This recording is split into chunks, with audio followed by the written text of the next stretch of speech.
Hello and welcome to today's webinar from HelpSystems, Combating Ransomware on IBMI.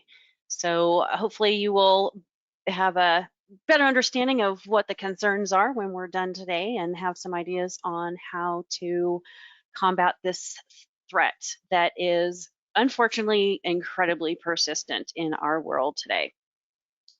So we're going to go ahead and get started. My name is Sandi Moore. I am with HelpSystems. I've been with HelpSystems for 14 years now. I've been working on IBMI for almost 20, and I'm very passionate about security on the system. If you've ever had a conversation with me, there is no doubt that I geek out over this. This is really where I enjoy working with customers, helping them to understand what the concerns are and the threats to security on their system. And I continually educate myself on the concerns with cybersecurity, data privacy, and even recently was certified as a professional forensic analyst. So really being able to figure out what's happened and to help people get their systems back up and running, but also really I prefer to make sure that things don't happen. So being more proactive about security on the system than waiting until something happens and then have to do cleanup. HelpSystems' goal is to help you build a better IT, and doing that with a simpler, smarter, and more powerful IT to keep things moving forward, building the businesses and making sure that the focuses are in the right place. A key component to that is flexible IT software solutions that we provide. Those security solutions that we're going to focus on today are primarily IBMI, but we do have a whole slew of security products for Unix, Linux, and Windows as well. A lot of people don't realize that HelpSystems has greatly expanded our security posture in the market. So really being able to provide you with that world-class security solution for all of the security needs within your environment. Our security investment for IBMI is really focused on those premier security products, the globally recognized PowerTech line, and that PowerTech has been working in helping customers to secure their servers for almost 30 years. So again, providing that longevity and that understanding. We provide comprehensive IBMI and AIX security services as well to not only bring you security tools, but the actual configurations and the system-wide settings and be able to get you to that correct place. We maintain our membership with PCI Security Standards Council, making sure that we understand what the current recommendations requirements are. We are the publisher of the annual State of IBMI Security Study, where we actually take a look at customer systems and build a study around what we've actually seen. It's not opinion, this is actual facts from systems that we're evaluating. So it gives you a very deep understanding of what the posture is of security in the IBMI world.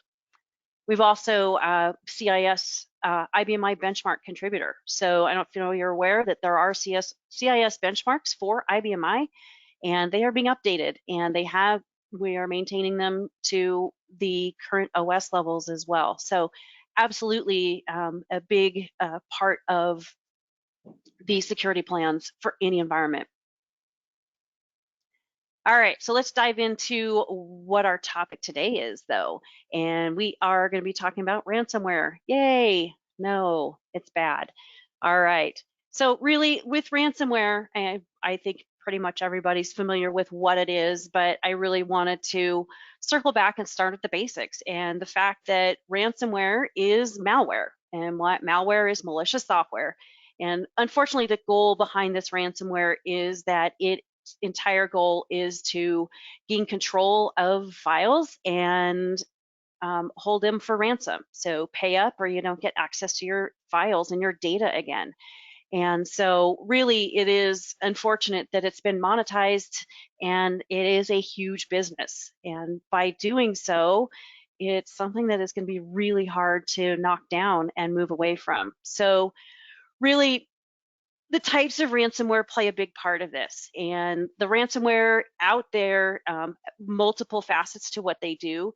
The encrypting files and making them inaccessible, so that cryptoware, of course, the MBR NTFS ransomware, where systems actually can't even be booted up in a live environment. Mobile devices, we all have mobile devices, and some of us have multiple mobile devices. Those have also been impacted, and by drive-by downloads, fake apps that end up holding those systems for ransomware, leakware or extortionware.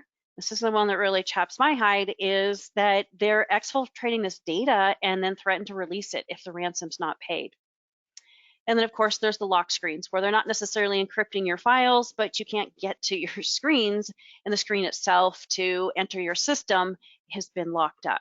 So multiple different types of ransomware. The strains are endless, but what we've seen for 2021, the last malware survey that I was able to get information from, was that 81% of the organizations that were infected by malware were in fact impacted by encrypting ransomware or cryptoware.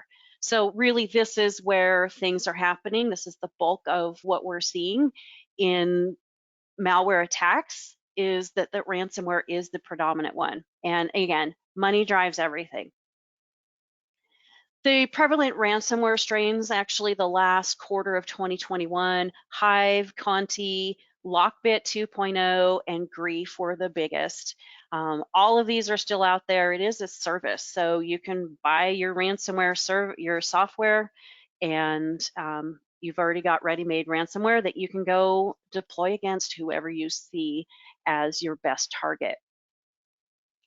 Now, ransomware strains, of course, alone are, a big piece of this, but really the warnings that have come out, it's not just that, software companies are saying, hey, this is a problem, or it's a one-off. FBI, CISA, and NSA have all issued multiple warnings over these attacks, and that it is going to be state-sponsored cyber operations. I was on the FBI's website earlier today and yesterday, and they are begging companies to take action and to prepare for and do everything you can to prevent these ransomware attacks, because it has become so prevalent. 649 complaints in 2021 were ransomware attacks against critical infrastructure organizations. So that's huge. That's almost 2 a day for just those critical infrastructure organizations. And then 14 out of 16 critical infrastructures were hit last year. So they're going after all of them. I just read one recently. One of the most recent releases was that farm co-ops are going to be the seasonal attack. So for that spring harvest season, making sure that they are able to disable the company at the worst time for that company.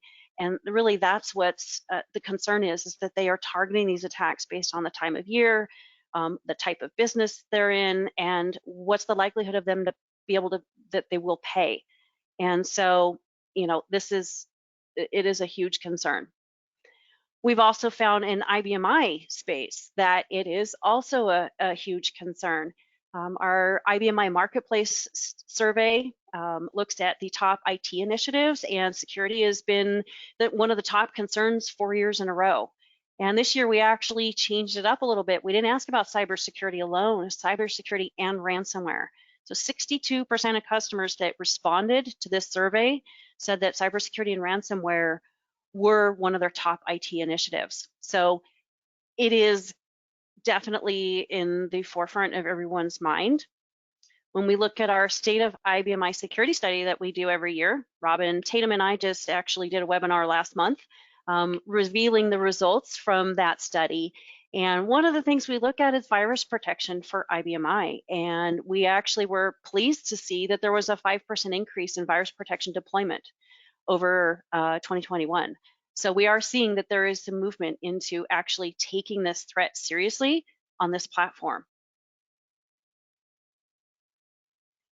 So when we start talking about the threats to IBMI, and we have to really consider what are these threat actors after? And you think about what's stored on your system. If you have PCI data, I'm happy to hear most customers I talk to when I start talking about sensitive data is that PCI credit card numbers are moving off the system and they're tokenized, which I think is great. It takes that extra burden off of you for managing that. But there's still highly likely PII data, including social security numbers and date of birth, PHI data, health-related information if you're healthcare, or if you have employee information on the system. If they have health insurance, what health insurance policy do they have? That can actually be also included in that ePHI data. Bank account numbers, ACH numbers, user IDs and passwords, PIN numbers, payroll information. That's sensitive. May not help the bad guys, but you certainly wouldn't want to expose it. Driver's license numbers, financial data, trade secrets, who your customers are. That's important. Your customers are very important, and who your suppliers are as well. Really, basically, they're after anything that may be deemed confidential to your organization, its employees, and its customers. So if it's important to you, you put it on your core server, they're going to go after that. And that's really what they're trying to hold hostage and to force you to pay up on that ransom and to get access back to your data. Of course, the motivation behind these attacks, why are they doing these things? A lot of this is reputation on the dark web.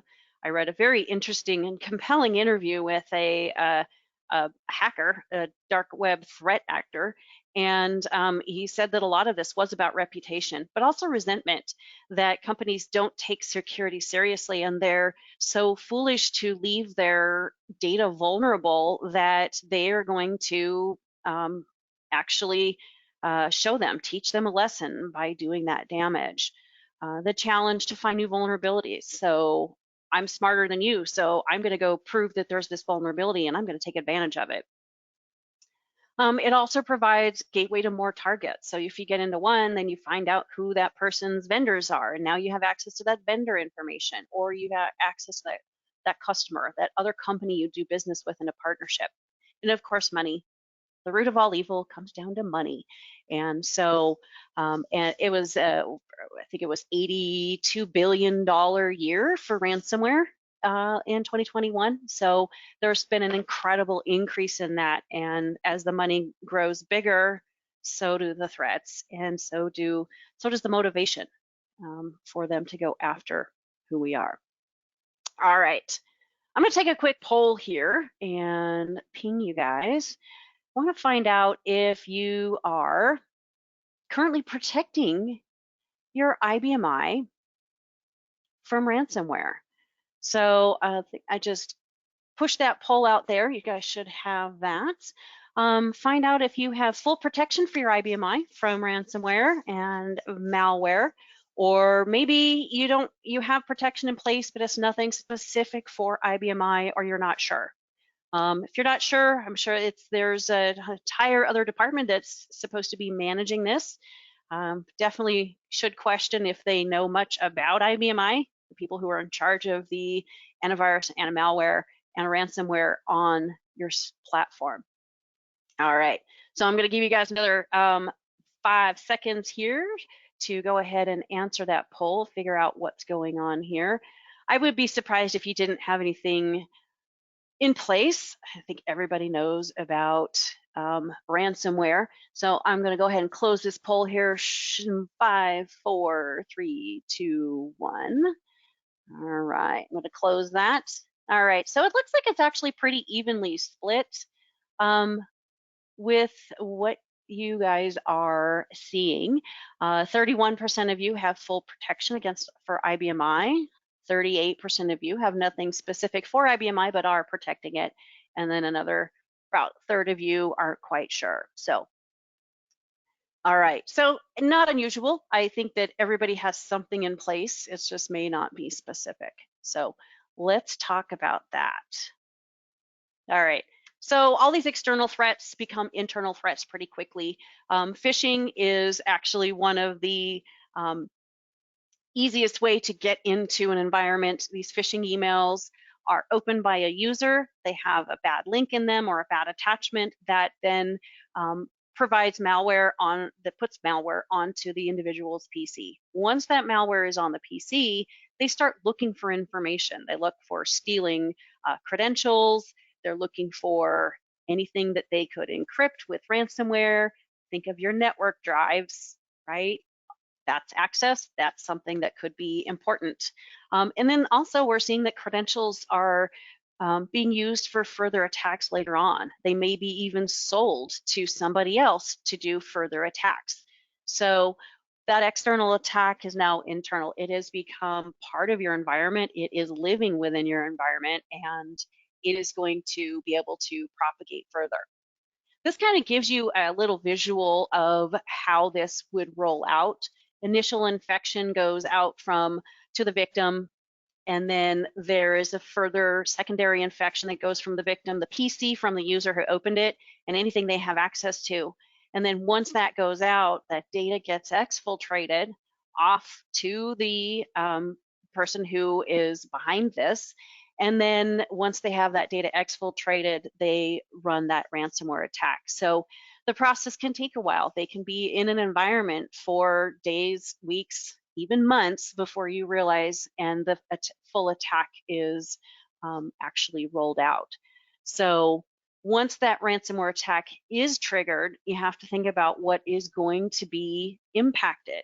So those servers there, any server in your environment is vulnerable to those attacks. Whatever that victim PC, laptop, Windows server had access to, that ransomware has access to as well. And that data's been shuttled off the system. And so really the problem is that anything in the environment has the potential to be exposed and then held for ransom. We'll talk more about that. So IBMI itself and what the impact can be of one of these ransomware attacks can be quite catastrophic. This is actually a screenshot of the impact of a ransomware attack on a customer system, where they had the Niton strain of ransomware, and it was able to actually encrypt their entire IFS from the root directory. So their entire system was held for ransom. And for this particular customer, it happened to be a development system. It took them days to figure out that there was even a problem. So where this attack came from, I was not involved in tracking that down, but it absolutely can render a system completely useless. So the impact itself of those files being renamed, the original's deleted. So what is your plan for action after that? Do you restore from backups? Was there anything sensitive? Was it exfiltrated? Is it something you wouldn't want to have exposed? So all of these things factor into that impact. Viruses themselves, the other, outside of ransomware, there's a lot of malware out there. Of course, what we're seeing here on the system is attacks that have a variety of impact. One particular customer had a ransomware attack that the ransomware actually dropped copies of itself. And after encrypting 500,000 files on their system, it left 248,000 copies of itself. So self-replication, making sure that they can infiltrate an environment further. So really the system itself, IBMI, that IFS is just another file system that can be impacted and attacked by a whole host of malware, whether it's hiding your files so that users can't get to them, if it's sitting in your web server and hosting up a Trojan horse program, as one customer had happened to them. You certainly wouldn't want to have malware sitting on your system, but you also wouldn't want to actually share it out with your customers or have it presented on your web server and have it redirecting your ad traffic. That would not be appropriate. And I don't think any company is okay with that. So just because you may not notice it in the immediate doesn't mean it's an issue having it on your server. So how does it happen? So, IBMI has always been touted as immune to the virus threat. The native IBMI file structure is not impacted. malware can't run from that native IBMI side, but that virus activity can be discovered and propagated a multitude of ways through map drives. And we're going to circle back to map drives because this is really your big issue when we start talking about ransomware specifically. FTP. Any way you can get a file onto your IBMI into the IFS is a way that malware can be propagated to your server. FTP, easy peasy. I need a DOS command window, access to Google, and get some FTP commands, and I can push anything I want up to the system unless you've got some additional controls in place. Image cap a virus, and then you had to go back and restore your system later on. If you've backed that malware up, you're going to restore it to your system. High availability as well, very easy. And we'll, again, revisit that high availability as well on ways that that malware can be propagated to your system. So when antivirus is deployed elsewhere, viruses can still actually reach that power system server. The problem is that we have humans that are in control of our PCs. If there were the perfect solutions and the absolute end-all be-all, our environment will never get malware, you'd basically be unplugged from the network. You're not communicating with the rest of the world.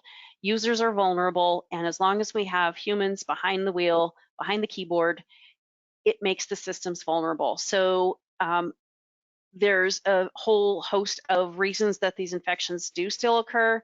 Zero-day exploits, so any new threats, failed virus signature updates, deactivated or blocked virus engines. How many of you have gotten annoyed by the fact that your antivirus or anti-malware Windows Defender is blocking what you're trying to do? You're trying to do something specific that is valid, so you turn it off, and do you remember to turn it back on again? Is it not going to turn back on again until you reboot your PC? Oh, wait, my laptop hasn't been rebooted in 2 weeks. All of those things make us vulnerable. So once there is that tiny little window for malware to get into your environment, gets to the IBMI, it can sit there because you may update that PC eventually and reboot it. But if you don't go back and make sure that IBMI is clean, then there is that potential for that to be sitting out there waiting on the system for something to happen. And at that point, it can be activated. So, really the big argument, native objects, they are immune against viral infection. I could actually argue that one as well, that you could write a native IBMI program to do something malicious, and that would be malicious software, which is malware. So technically you could do that, but really the most critical part of the infrastructure is the integrated file system is not immune. So this is where you are vulnerable. IBM added the IFS bolted on top of your operating system to allow for Windows Stream files to be stored on the server. A lot of customers use that for a file server. And with that, unfortunately, there is a responsibility to protect that IFS, but I really see over and over, as you saw, 15% of customers that we surveyed last year in our IBMI security study actually were protecting the IFS from malware. So really, this does need to be addressed. The IFS, of course, comprises your native libraries and objects and qsys.lib. So if you ever looked at your root directory, qsys.lib is under there, and that is your operating system. Those are not going to be infected or encrypted. That's not what's going to happen with those. But those native structures, if the user has enough authority, can be renamed or deleted by malicious actors or code. So that in itself makes the native structure vulnerable to malware, depending on what it's doing. If it is renaming or deleting objects that it finds, and if you've got that root shared and that share is accessible to a user with all object authority, it's game on. That system, the entire system is vulnerable, not just your IFS. Your other IFS structures can be renamed, deleted, encrypted, and infected. So basically, it's just on that other Windows directory that has the same vulnerabilities as all of the Windows malware, including ransomware. So really, it's not just the IFS, it is the entire system. So talking about the map drives, if that user has that access, whether they actually have it mapped or not, if you have that share created and they are able to do a net use, they have access to that share. That share is discoverable. Anybody who's in your environment who is using your user credentials in your environment can see that share. That's definitely going to be vulnerable. Talked about FTP. This one is FTP for dummies. I can put anything I want up on the server. If I'm putting this up on the server in order for it to propagate to any user having access, that's going to give me a lot of power, whether I'm using a specific application for it or, again, just the DOS command prompt where I'm using that to push things up to the system. And of course, all the other ways we were talking about with the map drives, FTP, install media, image catalogs, NFS mounts, business partners, vendors, any way that you get files onto the system, they can also come off the system. So whether you're spreading it out or the system itself is receiving that malware, it's going to be vulnerable. Now, can ransomware encrypt files on IBMI? So let's throw out a little monkey wrench here. You've got ransomware running from a PC, and that ransomware never actually gets to the IBMI. The actual malicious code does not replicate itself. Because that's another thing that they've actually evolved these ransomware attacks, is that they are not actually self-replicating because they want to stay under the radar and not be discovered quickly. So one tactic that's been employed for that is to not actually self-replicate, because when you're self-replicating, there's a higher likelihood of being discovered quickly. So they want to be sneaky and have it out there. So you've got this one vulnerable PC, and that drive that is available, or that Windows share that they have access to, is under attack, and the entire access, whatever that user has access to in that share, is actually able to be encrypted. So I've got an example here that I pulled up. I actually just did this last night. So running an encryption emulator on my system, and with just a DOS command prompt and a little program one of my colleagues wrote, I actually attacked my HR share. And you can see on the right-hand side that this is with the work link command and trying to display the file. It is not legible, and it is in fact encrypted with the lockbit extension on it. So those files can easily be encrypted. It's just another stream file, and it will be impacted. So how are those files actually getting encrypted? How is that ransomware getting there? It's those shares. The file shares are your soft underbelly to the system for ransomware. If that share is discoverable, it's going to be vulnerable, even if your users aren't mapping those drives. And I have people tell me, well, we have shares, but the users don't map them. Well, if that share is discoverable out there on your network, it's going to happen. It will be found, and it will be impacted. And of course, having those file shares out there with read-write, and of course, the worst thing you can do, sharing the root directory, which is your entire system. So you're really thinking about, what do I share? Who do I share it with? How much authority do those users have? And what's the impact going to be? So all of those factors are going to play into this and really determine how much damage you're going to have from a ransomware attack in your environment.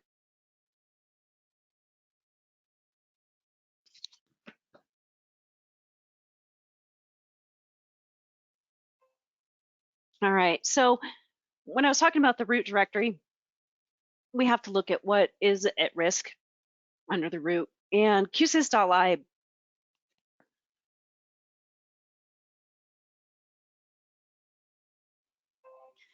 qsys.lib, of course, is your operating system. And when that is shared through the integrated file system, the entire operating system would be impacted.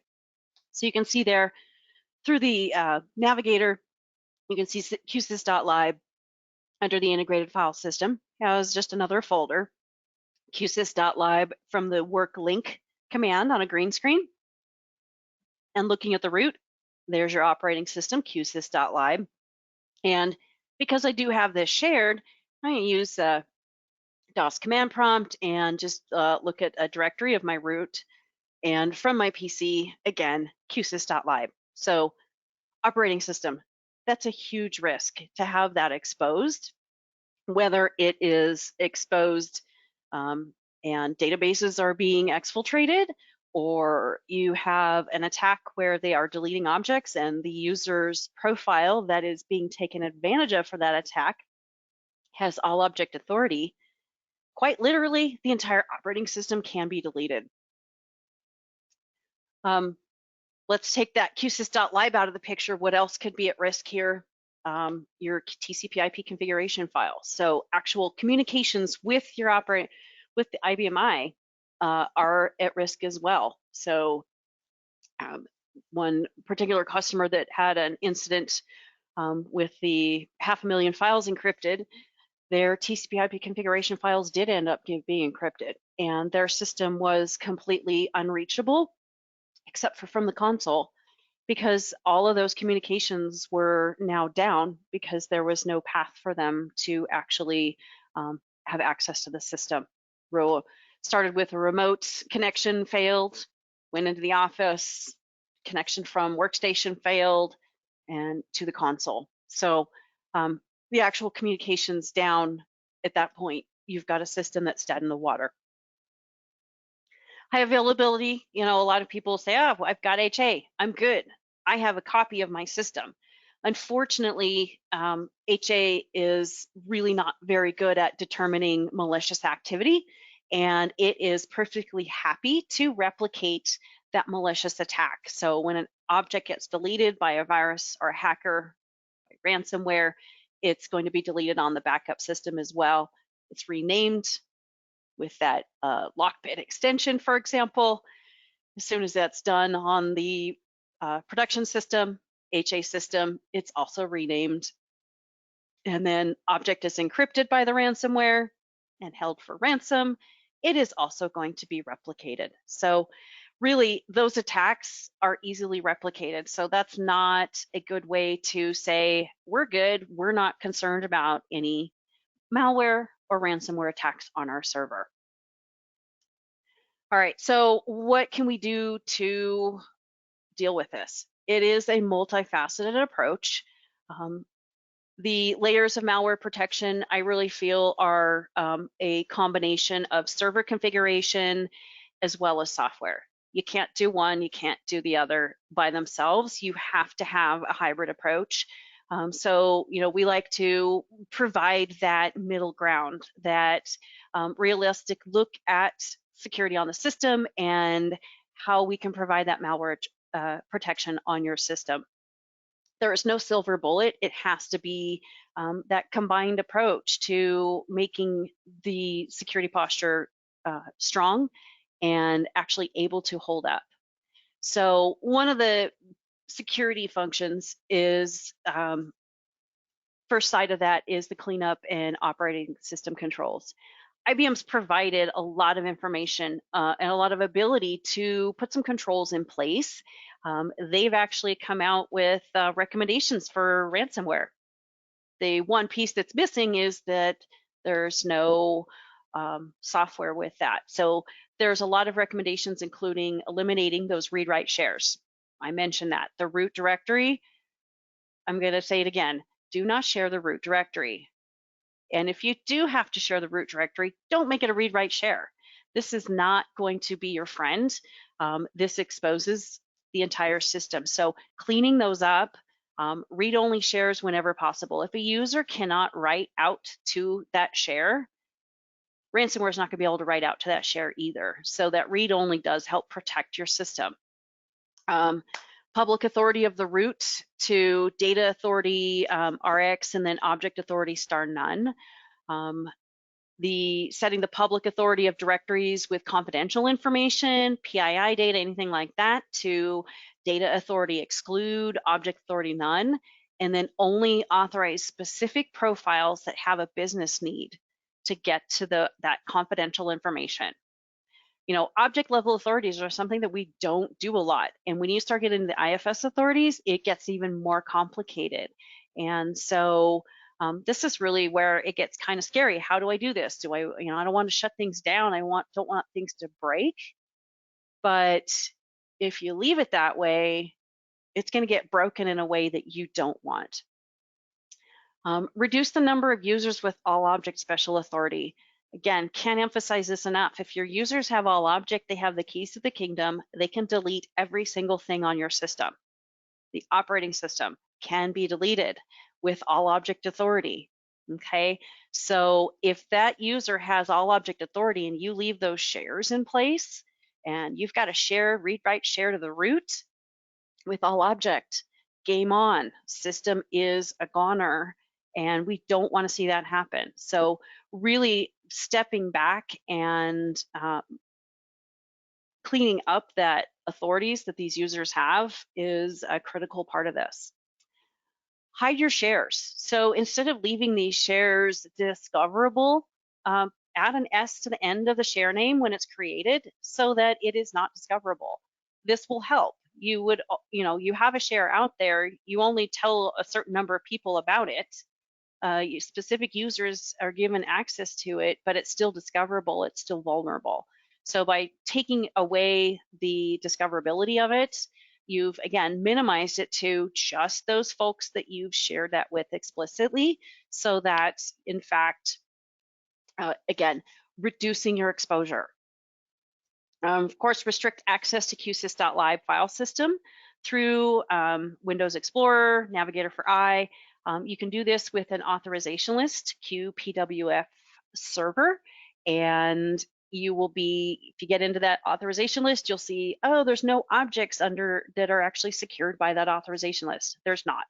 IBM actually created this authorization list specifically as, I'm not sure how to describe it, but it was created just for restricting qsys.lib access through Windows Explorer through the net server.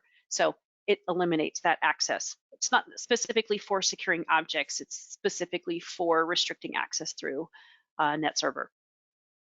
Of course, cleanup and OS controls there. We have security remediation services, and our security services team can help with any of these functions.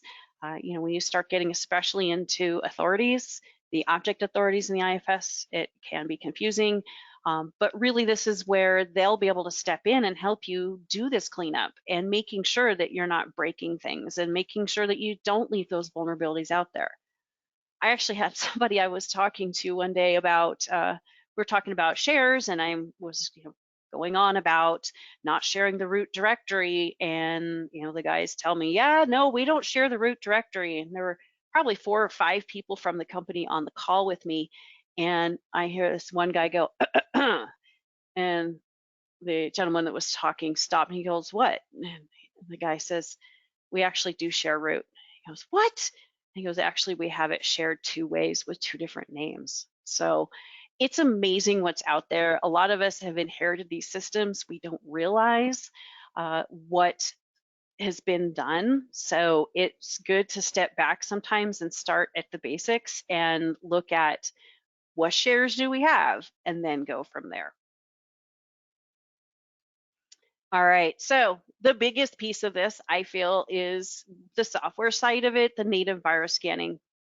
So really, how do you mitigate malware on IBM I? So recommendation here, automatically scan your files in the IFS as they're open and closed through those map drives. Those map drives are really back to that.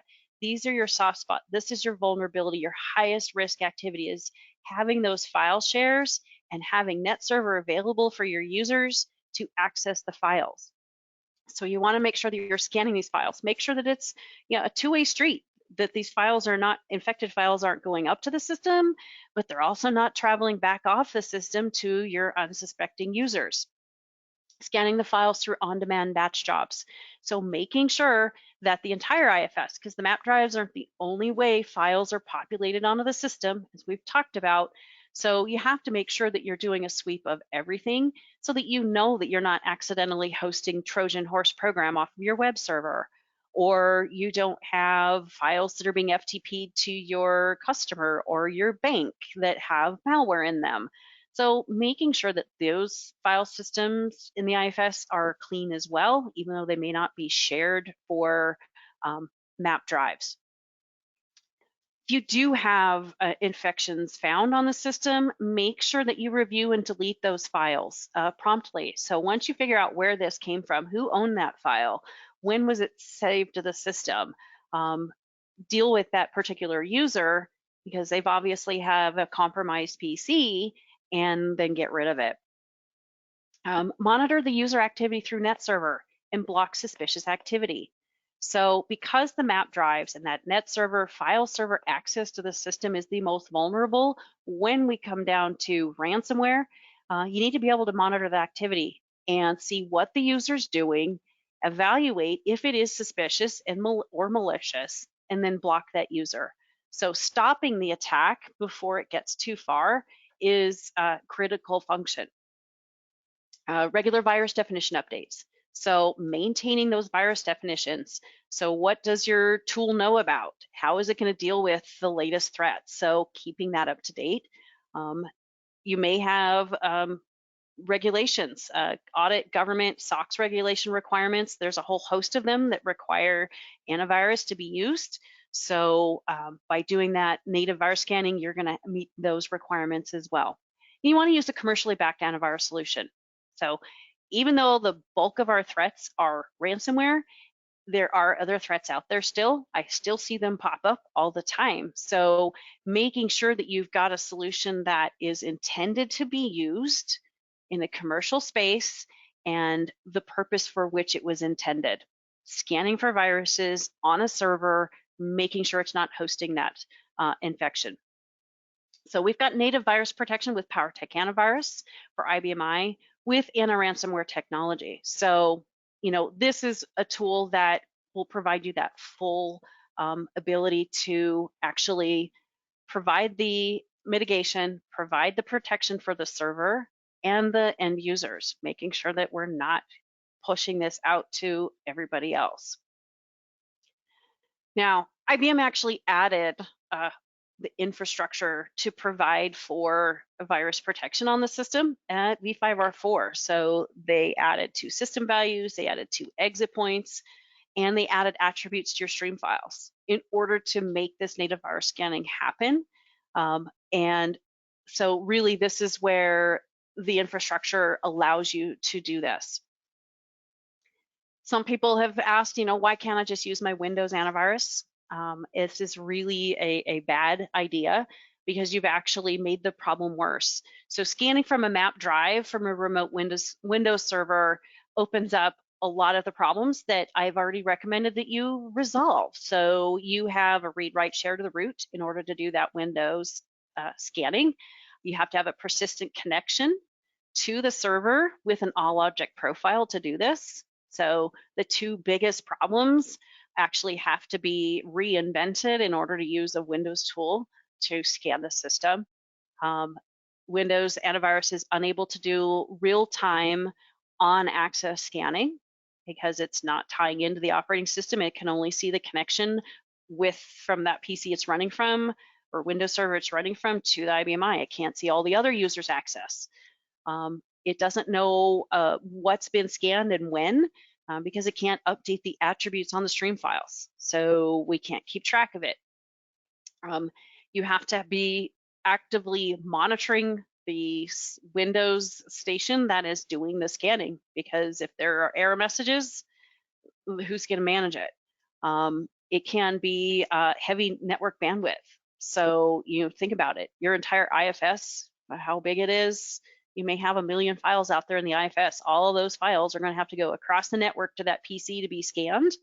And in that trek over to your Windows server, it is actually all going in clear text. So now you've exposed your data. And if there is an infection, the operating system, IBM doesn't know about it because the Windows station isn't going to tell it. So it can really have a huge impact and actually cause a lot more problems. If this is what your solution is, I would probably not do it. This is actually going to create more problems than it's worth. So, back to the native OS scanning, no operating system is immune, and any system can host and spread these Windows viruses, and they may not show symptoms. So, this is where we want to make sure that this server is not causing the problem. It is not having issues, but it's perfectly happy to host it out to anybody who comes along. And then, of course, as I mentioned, the non-native scanning programs are taking those files in an unencrypted format across the network, needlessly exposing that data. So it is a critical function to keep it native. Scan where it's at. Don't start doing that cross-system exposure. Now, ransomware protection on IBM with PowerTech Antivirus. Protecting from ransomware stored on IBM is a function that we've been doing for 18 years now, I think. And so the ability to find those files, you saw from those screenshots, being able to identify that malware stored on the IBM, but an additional function that we've actually added, and a huge enhancement, is to protect it from ransomware attacking the IBM. Those Windows stations that have ransomware running on it, and I mentioned at the beginning that the different strains of ransomware, they're starting to move away from self-replication. So when there's an attack going on, it's not necessarily dropping copies of itself out into those servers. So the Windows workstation that's attacking the system, we're able to monitor that activity, see the traffic by the users, and protect the system from damage from those ransomware attacks. Two different components into that. So that advanced anti-ransomware protection, using a signatureless detection mechanism for watching that activity and then blocking those attacks for that targeted mitigation. So being able to evaluate quickly on the fly as the users are attacking, attacking the system, and then blocking them from further activity. So you can have that happen instantaneously without any hesitation before the attack gets out of hand. Now, I'll share a peek with you that ransomware protection on IBM allows you to set thresholds to be able to send a message to the message queue so you know when something suspicious is happening, and then set a threshold to block a user. So really making sure that you are watching that activity. We use the file server exit point program to monitor that activity. And then when a user is blocked, they immediately will be denied access to that service. So they are no longer going to be able to impact files on the system. You as the administrator can review and determine whether that was appropriate action, and then create exceptions if needed. And also canary files. Think about the coal mine, sending the canary down, see if something happened. If the bird comes back up and it's good, then it's safe. So putting a canary file out there. So if somebody is in fact traversing your network and looking for good information to hold for ransom, how are you going to know that somebody is in fact doing that? So a canary file can be identified, and if somebody does anything, rename, delete, or try to modify that file, they will immediately be blocked as well. So really taking it to that next level of defending the system from those external attacks, in addition to being able to keep the system from being a part of that outbreak and hosting up those that malware, hosting up that ransomware, making sure that the system is not impacted. Another point is exit points, and so not only the file server, but any FTP, having the ability to control who can actually use the file server, who can use those map drives, who can send files to the system through FTP, and are they able to upload and replace files? And then, of course, that all object authority, exit programs can actually stop that. So that would be your other software layer protection with the exit point manager to allow that perimeter access control. Because you're going to have shares, you're not going to be able to get rid of them all in most cases. And so determining which users are actually going to be able to use those shares and how are they going to be able to use them. And so really trying to pull back that full control of who's getting to the system. Yes, we're going to let Sandi use the file server, and we have the anti-ransomware function that says, okay, Sandi's able to get to the system. She is allowed to update files, but if she starts doing something funky and she starts encrypting files on the system, well, we need to make sure that we're blocking her. So really taking that full range of protection and using the things that you can do on the system to reduce the exposure is really the goal. All right. Last question for you guys. Really appreciate everybody sticking with me here. I know I had a lot I was talking about. Wondering if you actually would be interested in a trial of the PowerTech antivirus and see how that anti-ransomware functionality can protect the system. You know, this really gives you the ability to run it in your environment, figure out if it's going to work for you. And actually, I see a couple customers here, so I know you guys already have it, but maybe you just didn't realize they're looking for more information on the new anti-ransomware functionality that we've added. So, you know, if that's the case, absolutely reach out. We'll be able to get you guys up and running and fully defending the system. So, all right. Phew. Lots of information. I'm going to close the poll here in a second. We'll do 3, 2, 1. Appreciate you guys replying to me there. All right. So if in fact you were interested in that, we'll be reaching out to you. Again, really appreciate you guys spending the hour with me. I can't believe I talked for an entire hour without stopping. So there are a couple of questions here. Looks like Julie had a question about antivirus, PowerTech antivirus preventing ransomware, and actually asked that question pretty early on. So hopefully I did answer that. Yes, it does. And let's see.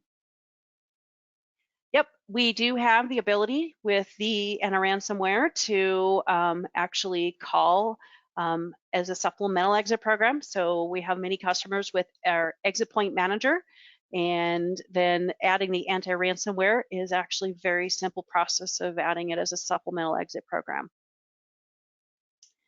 All right, so perfect. Let's see if we have any other questions. Let's see if we have the antivirus already. Actually, Frank, you'll need to do an upgrade. So reach out. What I would do is reach out to support, and you can actually log in to your community portal account and grab that latest version. And there's a video out there that I did to help people understand how to do the configuration. And of course, reach out to support if you need any help with that. So. All right, well, I am gonna wrap this up here unless anybody has any other questions. I really appreciate the time you guys spent with me today. This is, you know,